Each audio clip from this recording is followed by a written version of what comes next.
Ma vie en VF, une production de Tunisia Podcast, présentée par Raouia Khadr. En décembre 2021, la Tunisie accueillera le 18e sommet de la francophonie organisé par l'OIF, l'Organisation internationale de la francophonie, qui regroupe 88 États et gouvernements membres, dont la Tunisie. Encore plus intéressant, 4 pères fondateurs sont derrière la mise en place de cette francophonie institutionnelle. Léopold Sédar Senghor, Amani Diori, Prince Norodom Sihanouk et Habib Bourguiba. Ce podcast est l'occasion pour nous de faire un focus sur une langue qui réunit à ce jour plus de 300 millions de citoyens dans le monde et de nous poser les bonnes questions quant à l'évolution du rapport du tunisien à la langue française. Artistes, entrepreneurs, sportifs, journalistes, économistes et bien d'autres personnalités publiques ont accepté de nous livrer, à travers leur vécu et leurs témoignages, la vision qui porte sur la francophonie d'aujourd'hui. Bonjour et bienvenue sur Ma vie en VF.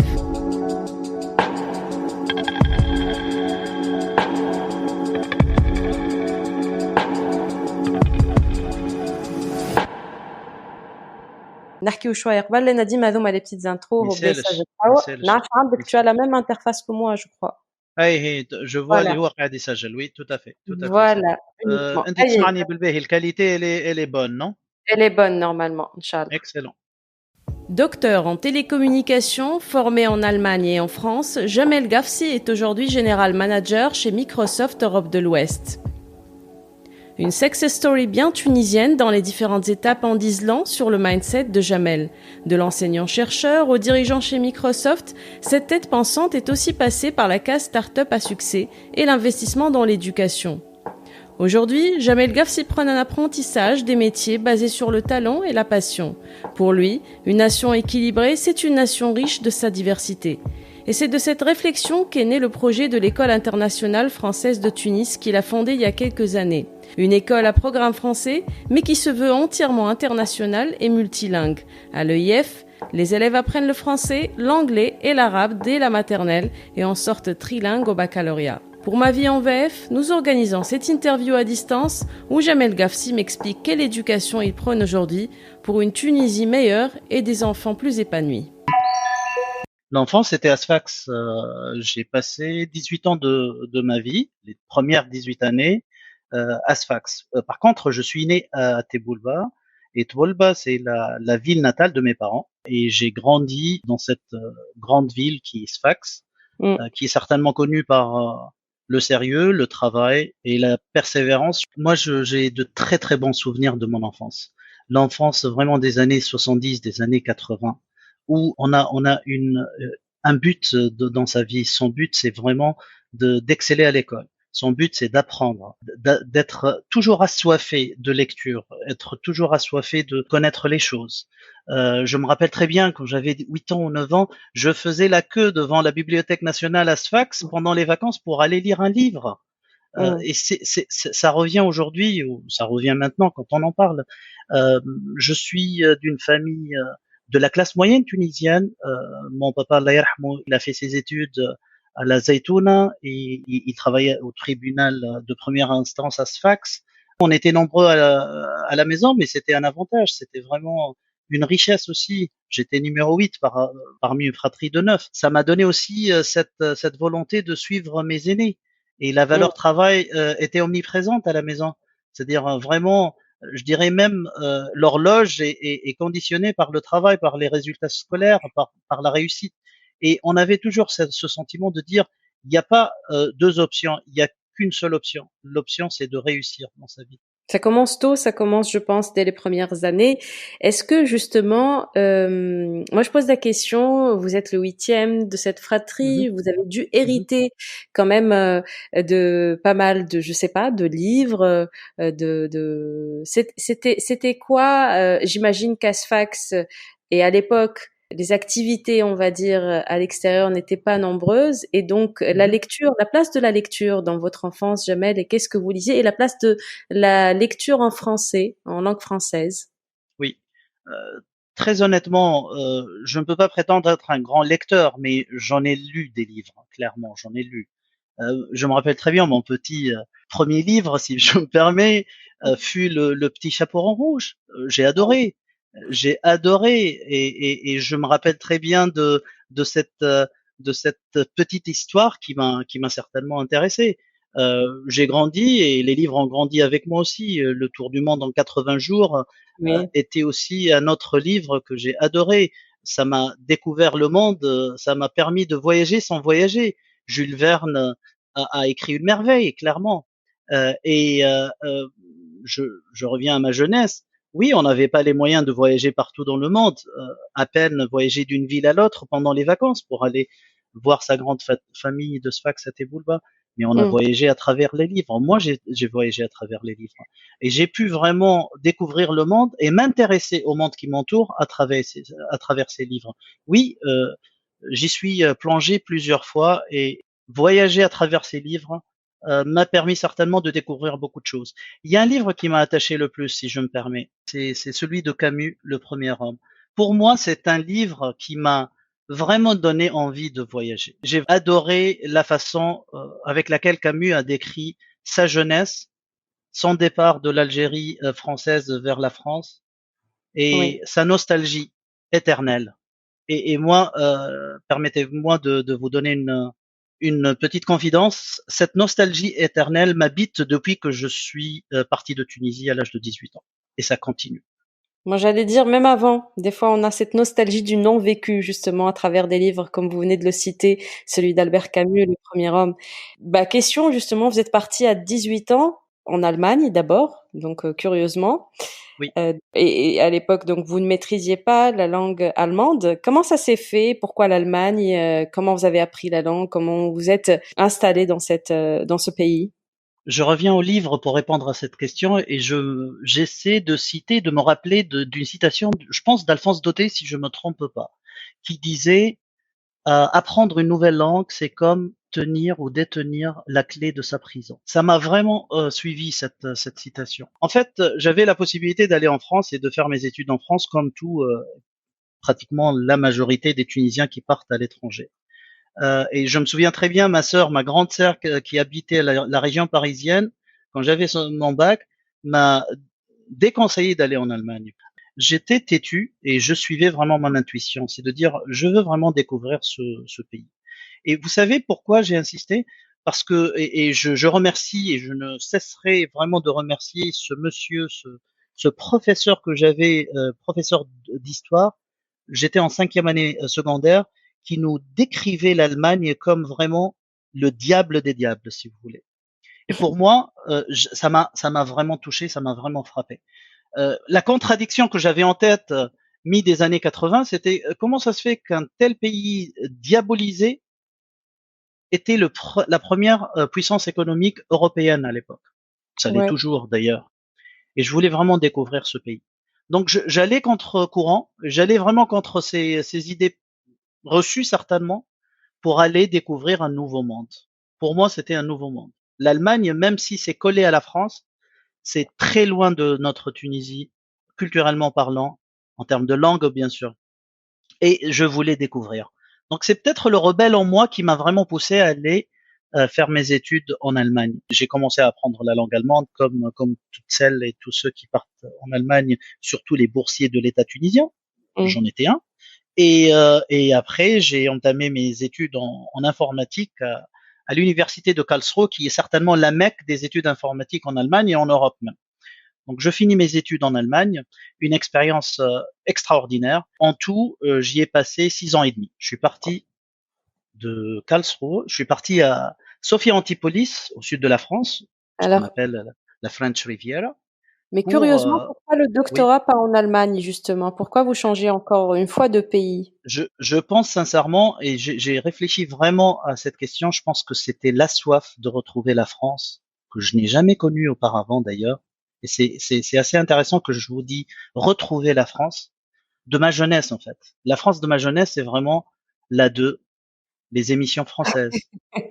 Passer l'été devant la télé, entre autres, regarder Roland Garros, regarder les chiffres et les lettres, regarder le Tour de France, retrouver cette ambiance que je n'ai jamais vraiment vécue physiquement, mais certainement culturellement et mentalement. Donc ça m'a poussé vraiment à partir en France, oui, clairement. C'est-à-dire qu'il y a quelque chose qui se passe justement dans cette Oui, enfance-là des jeunes des années 70, 80, Oui, voire même jusqu'aux premières années des années 90. Donc on baignait un petit peu dans cette ambiance culturelle française qui fait que on a déjà adopté la culture française sans y avoir vécu en je, France. je pense qu'on a certainement adopté beaucoup de ce qu'on peut appeler la culture française, clairement, Au-delà pendant de la notre langue, hein. jeunesse. Mm. Au-delà de la langue, bien sûr, au-delà de la langue. Certainement, Roland Garros nous a fait aimer le tennis, Oui, sans forcément avoir les moyens pour le pratiquer, mais bien sûr, le Tour de France, de la même oui. chose, et des chiffres et des lettres, une émission pareille qui vous embarque à découvrir les mots et à inventer les mots, oui, certainement, et surtout apprendre les mots. Et je pense que ce sont des petites choses qui nous ont certainement appris à aimer la langue française, bien entendu, mais aussi être proche de la culture française. Ça, Mm. pour moi, c'est un fait. C'est un fait. Vous partez donc en France pour vivre un petit peu cette ambiance, replonger dans la culture française et continuer donc un doctorat en sciences Oui. informatiques, c'est ça? Le doctorat, oui, ça touche aux sciences informatiques, les systèmes distribués, ce qu'on appelle aujourd'hui le cloud aussi. Donc, c'était le début de ces nouvelles technologies. Tout à fait, oui, oui, tout à fait. Et c'était assez intéressant parce que en Allemagne, je faisais mes études en Allemagne en allemand et en anglais. J'arrive en France, je fais ma thèse de doctorat en anglais et en français. Et c'est ce que je recherchais aussi tout au long de mon parcours, c'est ce mélange de culture, ce mélange de langues, ce mariage des différentes langues aussi, parce que je me considère toujours comme un enfant de ce monde, un enfant de ce monde qui doit être multicouleur, qui doit être multiculturel, qui doit être aussi multilangue. Alors vous êtes en France, donc vous pratiquez la langue française au quotidien. Vous faites votre doctorat, vous préparez votre thèse en deux langues qui se côtoient, l'une plus simple, j'ai envie de dire, la langue anglaise, Oui, et la langue française qui est quand même assez, je vais pas dire compliquée, mais qui a plein de codes. Donc oui. le switch entre les deux, comment vous jonglez entre ces deux langues? Je pense que c'est une question aussi de volonté en fin de compte. C'est une question de volonté, mais je me rappelle très bien que j'ai rédigé des articles en anglais et d'autres en français. Ma thèse de doctorat a été rédigée, je l'ai rédigée en anglais, mais une grande partie, je l'ai rédigée aussi en français. C'est-à-dire, j'ai fait certainement deux copies, si vous voulez. En fin de compte, oui, peut-être la notion aussi de d'écrire en français ou en anglais dans un contexte scientifique n'est pas si compliqué que ça, puisque ce n'est pas vraiment, il s'agit pas vraiment d'écrire une œuvre littéraire, si vous voulez. Mais oui, je pense que c'est une richesse de maîtriser plusieurs langues et j'espère que je le fais. Alors, quand vous terminez, vous faites une petite parenthèse où vous êtes parenthèse, je parle par rapport à toute votre carrière professionnelle, hein, où vous êtes Oui, enseignant-chercheur pendant oui, 2 ans. Vous lancez votre start-up assez rapidement avant qu'il y ait ce boom de start-up oui, tout à fait. un petit peu partout dans le monde. Donc, votre première Oui. start-up, c'est en 99. Vous la montez en France ou ailleurs? En France, oui. En fait, ce qui s'est passé, c'est que moi quand j'ai fait ma thèse de doctorat, je me suis dit, je prépare ma carrière académique. Et le but, c'était toujours, et ça, c'est la beauté vraiment d'un Tunisien standard, classique comme moi-même, de partir à l'étranger pour faire ses études et toujours rêver de rentrer au pays. Et c'est le provisoire qui dure, comme je l'appelle, qui a certainement duré, bien sûr, plus que 32 ans maintenant. La bonne chose, c'est que j'ai préparé mon retour en Tunisie en me concentrant sur l'académique et sur l'enseignement. Assez rapidement, je me suis rendu compte que j'étais pas fait vraiment pour enseigner tous les ans le même programme. Je voulais vraiment apprendre davantage, je voulais voir d'autres choses. Et j'ai rencontré beaucoup de chercheurs qui étaient aussi dans le même état d'esprit et il y a beaucoup de chance dans la vie, des rencontres qui ont fait que j'ai lancé ma start-up avec deux chercheurs collègues à l'époque. D'ailleurs, pour l'anecdote, un Suisse et un Allemand. Donc on reste toujours vraiment dans cette perspective de multilinguisme et multiculturel. Et Mm. on lance notre startup en 99, effectivement. Assez rapidement, je deviens le CEO de la startup et je la tourne pendant 7-8 ans. Et c'est une start-up qui marche, hein? C'est une startup qui grandit. On était trois au début et quand j'ai quitté ma startup pour partir chez Microsoft, on était 85 en très grande partie des ingénieurs. Et on l'a créé à Sophia Antipolis en France, tout à fait. L'anecdote fait que les investisseurs qu'on a su attirer et convaincre ne sont pas français. Donc ils sont venus de Suisse, d'Angleterre, d'Italie, mais c'est aussi le charme vraiment d'être et de baigner dans un contexte international International. que j'ai toujours adoré. Un autre défi vous attend à partir de 2006, où vous partez chez Microsoft par choix. Par accident, sincèrement, c'était vraiment par accident.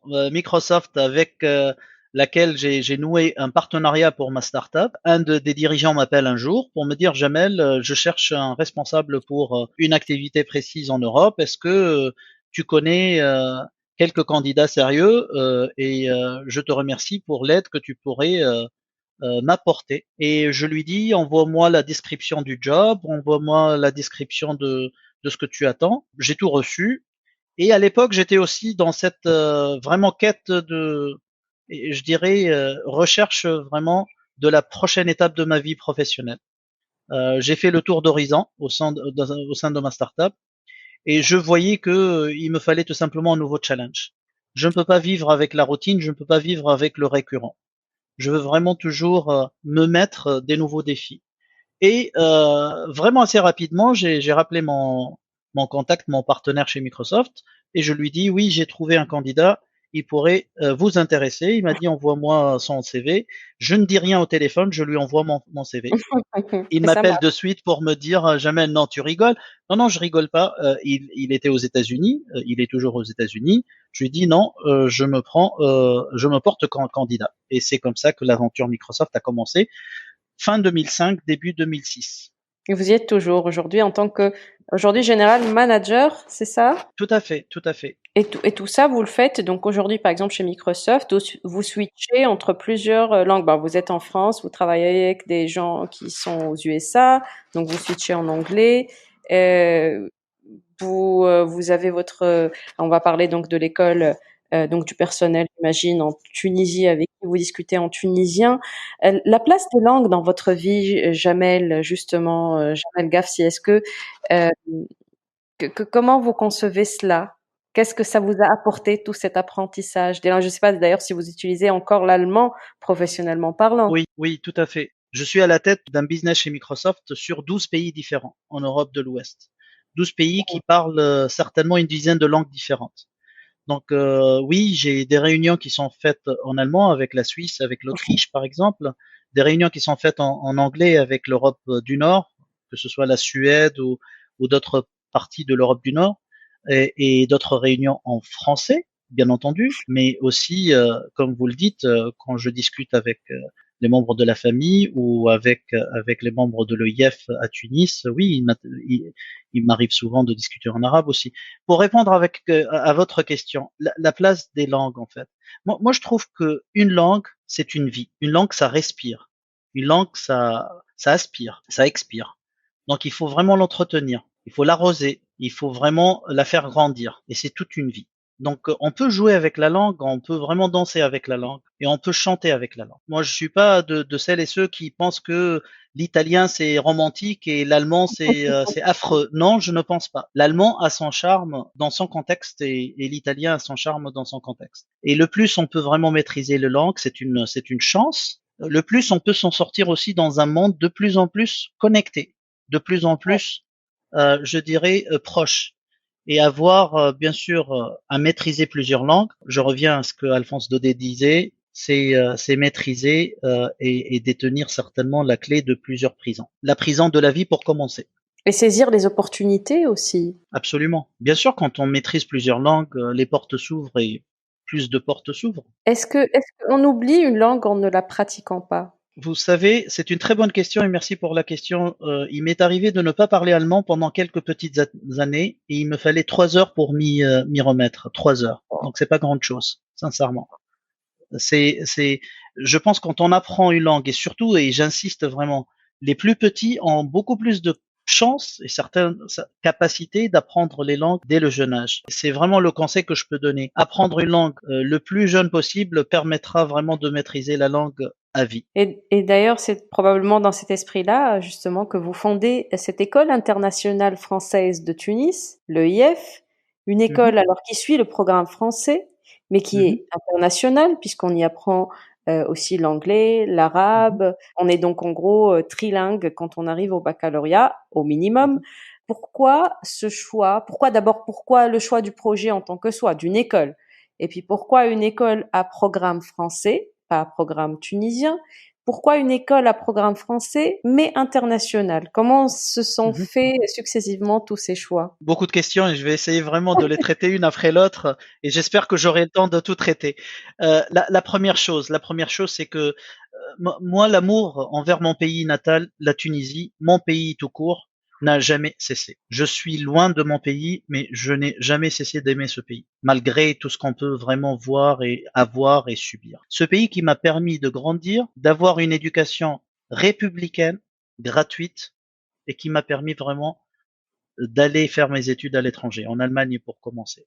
À un certain moment, il fallait que je pense à rendre à mon pays ce que mon pays m'a donné. Et ça a commencé depuis je dirais depuis les années 2000, début des années 2000 où j'ai commencé à réfléchir sur qu'est-ce que je peux faire pour ce beau pays, juste pour dire merci. Et qu'est-ce que je peux faire pour ce grand homme que fut Habib Bourguiba pour lui dire grand merci pour tout ce que vous avez fait pour votre patrie. Et je n'ai pas trouvé une meilleure réponse que l'éducation. Mm. Très cher à Habib Bourguiba, très cher à mon papa. L'éducation qui définit tout et par qui tout commence. Et je dirais même qui conditionne toute une nation. Je ne connais aucune nation développée qui ne met pas l'éducation sur la liste de ses top priorités. Ça n'existe pas. Pour moi, l'éducation, c'est vraiment le fondement, les fondations d'une nation. Donc assez rapidement, c'était vraiment acté. Donc il fallait que je fasse quelque chose dans le domaine de l'éducation. Après, je vous avoue que j'ai hésité entre établir un projet universitaire ou un projet plutôt d'école. Et je me suis Mm. rendu compte que avoir un autre projet universitaire ne va pas vraiment résoudre le problème de fond, De base. où il Mm. fallait exactement prendre les enfants dès l'âge de 3 ou 4 ans et créer vraiment la valeur dès cet âge-là. C'est la vraie fondation. Et c'est comme ça que je me suis rendu compte assez rapidement qu'il fallait vraiment lancer ce projet. J'étais vraiment habité par ce projet. Je vais vous raconter une anecdote si je me permets. Je suis Oui, allé voir l'ancien ambassadeur de France en Tunisie, cher Olivier, qui est oui. devenu ami depuis, et il m'a invité vraiment aimablement dans sa demeure de la Marsa. Il me tutoyait rapidement pour me dire Jamel, mais qu'est-ce que tu as fait de ta vie pour penser à créer une école en Tunisie? Pourquoi tu n'investis pas ton argent ailleurs? Et il l'a dit en provoquant bien sûr le Jamel en moi. Il l'a dit vraiment en me provoquant et il avait raison. Je lui ai répondu assez rapidement sans y réfléchir. Je lui ai dit, je le fais pour mon papa, je le fais pour Bourguiba et je le fais parce que à la place de l'école que j'allais créer, il y aurait peut-être autre chose que je ne veux pas voir. Et c'est comme ça que ça a commencé. C'était en 2016. En Ouais. septembre 2017, j'ouvre l'école internationale française. Je voulais cette école comme vraiment fenêtre vers le monde, ouverte à la différence, ouverte à des cultures différentes, ouverte à des nationalités différentes. Aujourd'hui, je suis fier de voir que l'EIF, 4 années plus tard, accueille des élèves ayant 20 nationalités différentes. La plupart de ces élèves qui sont pas francophones et qui viennent vraiment de pays différents, que ce soit les États-Unis, l'Europe de l'Est et d'autres pays, Mm. ont commencé à apprendre le français à l'EIF. C'est ma fierté. Non seulement parce qu'ils ont commencé à apprendre le français, mais aussi parce qu'ils se sont intégrés parfaitement avec les autres élèves. La majorité tunisien. Mais c'est comme ça qu'on apprend les langues. C'est l'élève qui apprend à son camarade et sa camarade la langue. C'est la meilleure des façons d'apprendre les langues. Et les anglophones aident les non-anglophones et vice-versa. Et c'est ce que je voulais vraiment mettre en place. Encore une fois, on me traite de rêveur assez souvent. Oui, je pense que quand on travaille dur, il faut qu'on puisse et qu'on ait le luxe de rêver. Et c'est ce que j'essaie de faire tous les jours. Mm. Quelle est la particularité de l'EIF justement? Est-ce que c'est ce côté-là de que ce soit une école, enfin un programme français, ou que ce Mhm, soit ouvert sur ces trois langues, arabe, français et anglais, ou est-ce qu'il mhm. y a une autre particularité? Est-ce que la particularité, elle est basée sur les langues qu'on utilise et qu'on apprend aux enfants, ou il y a autre chose au niveau de l'éducation? Pour moi vraiment, si je me permets de dire, ça commence vraiment par, bien entendu, toujours la vision que vous avez et que vous voulez vraiment donner, et la couleur que vous voulez donner à ce projet, surtout éducatif. Pour moi, il y a peut-être deux, trois axes qui sont vraiment importants. Le premier, c'est la place des langues dans ce projet. Et pour moi, créer une école et avoir une école où le multilinguisme est vraiment la priorité absolue, c'est ce que je voulais faire et c'est ce qu'on est en train de faire. Donc l'anglais à partir de la classe de petite section, c'est-à-dire à partir de l'âge de 3 ans. Bien sûr, le français renforcé, puisqu'on suit, je dirais, à la lettre le programme français et on renforce même l'apprentissage de la langue française en français et du français, les deux. Mm. L'arabe à partir des classes de maternelle aussi, parce que si on reconnaît pas ses sources, on peut pas avancer dans la vie.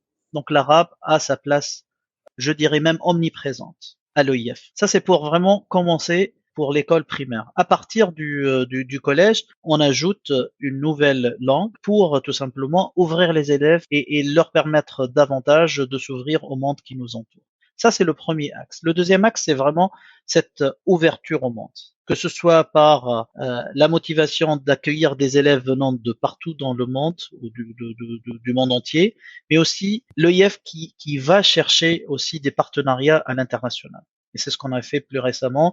On a établi un partenariat avec l'école internationale bilingue de Paris Mhm. pour, pour vraiment créer et provoquer vraiment cette coopération entre les deux rives de la Méditerranée. Et c'est dans cette réciprocité qu'on a créé ce partenariat, qui m'est très très cher.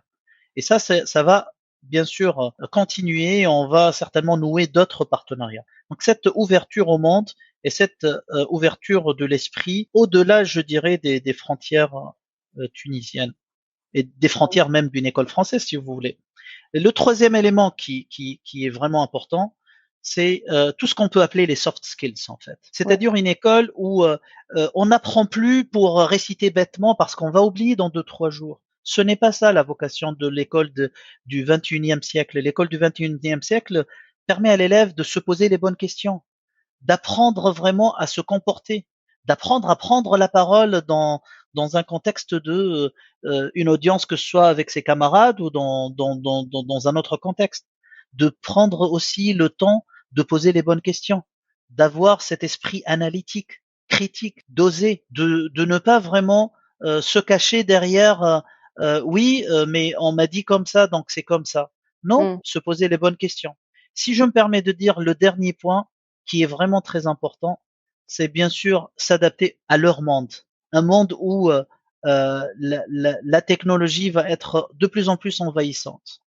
Un Ouais. monde où l'environnement deviendra déjà très très important à garder et à, je dirais, sauvegarder même. Un monde où l'impact des réseaux sociaux et l'impact vraiment des médias devient de plus en plus dangereux et utile à la fois. Ouais. Donc faire la part des choses et être vraiment capable de différencier, être capable de filtrer, être capable d'analyser et de résoudre des problèmes complexes, bien sûr, avec les fondamentaux qu'il faut apprendre. Mais les fondamentaux, selon moi, ne suffisent plus de forger un citoyen du monde, que j'espère pour chacun des élèves de l'EIF. Donc pour résumer, Jamel, ce que vous dites, c'est que les premières années, alors si on veut vraiment avoir une réflexion sur quelle éducation on voudrait pour nos enfants à l'avenir, c'est ça. Donc c'est basé les premières années sur l'apprentissage des langues, sur l'ouverture des autres, et tout en développement aussi les soft skills, donc travailler sur le personnel, donc le développement personnel et tout cela. Et puis le reste suivra, si je comprends un peu votre vision. Absolument. En fait, on apprend mieux un enfant quand l'enfant est épanoui. Donc, Mm. vraiment, réserver un cadre d'épanouissement, un cadre où l'enfant est complètement épanoui pour mieux apprendre, oui, le savoir-être, le savoir-vivre, le bien-être passe par l'épanouissement de l'enfant. À partir du moment où c'est acquis, le reste n'est qu'une question de temps pour apprendre les fondamentaux, pour apprendre les maths, pour apprendre bien sûr l'histoire, etc., etc. Mais Mm. si on n'est pas bien dans sa peau, si on est obligé d'apprendre bêtement, malheureusement, vous connaissez mieux que moi que le système tunisien souffre vraiment de beaucoup, beaucoup, beaucoup de, je dirais même maladies, et il faut sauver ce malade éducation tunisien, c'est un autre sujet. Jamel, si on devait finir par cette question, et c'est une question qui est toujours en rapport avec les langues, si on devait donner un conseil à un enfant pour lui expliquer l'importance de toutes les langues, qu'elles sont égales, qu'elles sont d'une importance égale, qu'est-ce qu'on pourrait leur dire à ces enfants-là? Rawia, si je me permets, je vais peut-être un peu détourner votre question, dans le sens Ok. où le conseil ne serait pas vraiment dirigé vers les enfants, C'est mais les vers leurs parents, oui, parents. bien sûr. Oui, exactement. Si je me permets. Moi, je dirais tout simplement deux choses. La première, c'est que forcer un enfant à apprendre une langue n'est jamais une bonne chose. Une langue s'apprend en jouant. Une langue s'apprend en riant, en chantant. Une langue s'apprend en écoutant. Il faut avoir le plaisir d'apprendre une langue. Le rôle de l'école, c'est vraiment de créer cet environnement de plaisir pour que l'enfant puisse apprendre la langue naturellement, en chantant, en Mm. pratiquant du sport. À l'EIF, par exemple, plusieurs de nos cours de sport pour les petits se fait en anglais. Plusieurs de temps de cantine et de la pause méridienne se fait en anglais ou en arabe. C'est là où l'enfant apprend. Quand on lui donne pas vraiment l'impression qu'on est en train je dirais, de couvrir ou dispenser un cours de langue. C'est là où l'enfant peut apprendre au mieux. Ça, c'est un point. Un deuxième point, l'apprentissage par les pairs. Moi, c'est quelque chose qui m'est très très cher et je suis en train d'essayer de le mettre en place petit à petit. C'est-à-dire l'enfant qui apprend à l'enfant. Et aux Américains, par exemple, qui sont à l'EIF, on les encourage de devenir des aides-profs pour apprendre l'anglais à leurs collègues ou leurs camarades.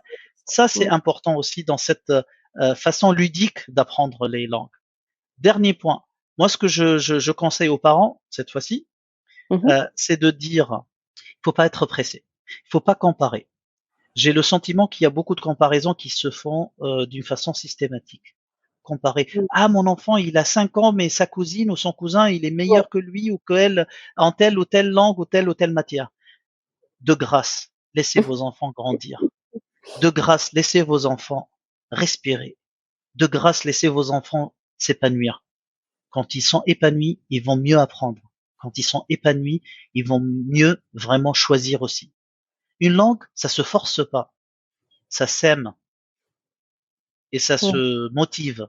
Donc, laissez vos enfants aimer les langues, aimer la science, aimer les fondamentaux, aimer les maths. Ne les forcez pas. Tout viendra naturellement. On n'est pas dans une course. Je dis souvent, on n'est pas dans une course. Éduquer les enfants, c'est un marathon. Laissez le marathon se dérouler naturellement. Merci, Jamel Gafsi. En tout cas, vous nous donnez vraiment envie de refaire notre éducation qu'on a eue il y a quelques années. C'est vrai que c'est une nouvelle Merci. manière de voir les choses et c'est très bien. Et c'est ce que vous préconisez à l'EIF. Merci pour ce bel échange. Merci à vous. Moi, je vous dis à très vite. À très bientôt.